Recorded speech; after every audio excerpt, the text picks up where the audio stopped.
Hi, in this video we are going to talk about a very important algorithm. It is called Nelder-Mead algorithm, which is a derivative-free optimization method using for minimizing functions that are non-differentiable or expensive to evaluate. The core idea of the algorithm is the term of simplex. A simplex is a geometrical figure with n+1 vertices in an n-dimensional space. What does it mean? It means that it's just, in this case, is just a matrix, which the rows are n+1 vertices, the coordinate for the vertices, and the column are the dimensions. The columns besides the last column are the dimensions, in this case x and y. The last column is the value of the objective function. And the basic idea is to manipulate the simplex using four operators in the solution domain to converge to the optimal solution. Okay, and now we are going to look which are the four operators. Actually, the four operators, you can see it from here, are reflection, expansion, contraction, and shrinking. Okay. Now we can see also in a figure here, for a 2D space, we have three vertices that can be contracted, reflected, expanded, or shrinked. Okay. Now let's look inside the algorithm and to follow the four operators. The algorithm starts with the random initialization of the simplex, or for better results, with the other kind of initializations that is a better definition of the simplex in the solution domain. Okay, the main loop of the algorithm is this while loop, in which the algorithm stops if the standard deviation of the objective function of the simplex, all the vertices of the simplex are beyond a value, in this case 0.000, so on and so forth. Of course, we can see here the four coefficients of the operators. We have reflection, expansion, contraction, and shrinking. These are standard values from the literature. Okay, as you can see here, I'm not going to enter into detail. These are standard operators and how they are going to take action. So the reflection is computed with this formula here. As you see, B is the centroid and A is the best simplex, vertex of the simplex. Okay, and here are the conditions. If a reflected point is between best and worst point, okay, accept, reflect. As you can see it here, we have a message to print this out, and then the expansion starts with, here the expansion is computed, and these are the conditions to accept expansion or to accept reflection. Then the contraction is here. Here are the points. As you can see, the condition, the contraction outside and the contraction inside is computed.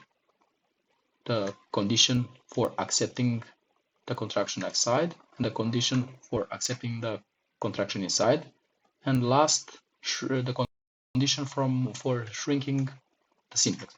So these are all the operators. Now what we are going to do, we are going to run the algorithm for a test function. We are going to use the boundary of the objective function -5 and 5. We are going to use 2D in order to see the values, the graphical representation of the simplex here. Okay, test function one. Test function one is just the sphere function. We're going to look at it.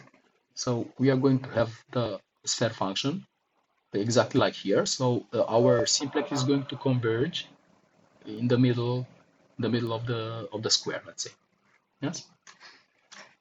Okay. So in our case, depending on where the simplex is defined, is going to converge with the help of the operators toward the 0, 0 coordinate. Yeah.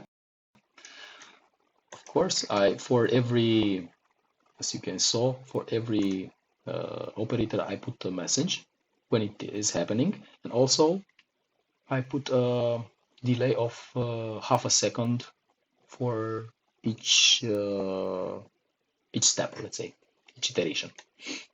Okay, let's execute the script. As you can see the simplex, how it is going toward the center, as you can see. And here are the iterations and the operators. Now you cannot see it anymore because it's so small. Must zoom in. You can see here iteration 34, accepted contraction inside, outside, and as you can see the solution for the sphere function is 0, 0, of course, like all in just 26 seconds. Now let's do the same thing but removing the delay and also removing the messages because it's time consuming. Okay, and now we are going to optimize the same function for 15 dimensions. 15 dimensions are a lot. It's very hard to obtain the exact solution for 15 dimensions. Okay, let's execute the script. I hope I didn't forget something. As you can see, we have, okay, so very fast, in just 1 second, we obtain the solution, which is 0 for all 15 dimensions in 1904 iterations. So the algorithm is very fast and very straightforward in just 1 second. Now we're going to do the same thing for binary genetic algorithm to compare the results to see that this algorithm is better for this objective function. Let's go binary genetic algorithm. We are going to put here 15. We are going to use, let's say, 200 iterations with 100 generations. And test function 1. Yeah, it's okay. So let's execute the script. As you can see, it's going to take a bit more time. We are now in the generation 30 and the previous algorithm finished in 1 second. But we are going to see the results.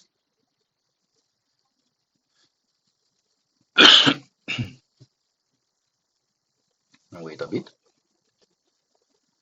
We have 15 more to go. Okay. Yeah, as you can see, the results are not so perfect in 35 seconds. Yes. So the quality of the solution is not so good for the genetic algorithm, binary genetic algorithm. So for this simple functions, test function, the results for Nelder Mead algorithm are far superior. Further, we are going to optimize another objective function. So we are going to optimize the Himmelblau function, which has 4 minimums. So as you can see, these are the values that we should obtain, or around these values, very close to them, and the value of the objective function to be 0. So the minimum maximum bound are -5, 5. Okay, let's go in our algorithm. We're going to put here 2, which is for email function, the number of dimension 2 in order to see the values here, to see the representation in the plot. I'm going to execute the script. Oh, it was so fast. We obtain -377 -328.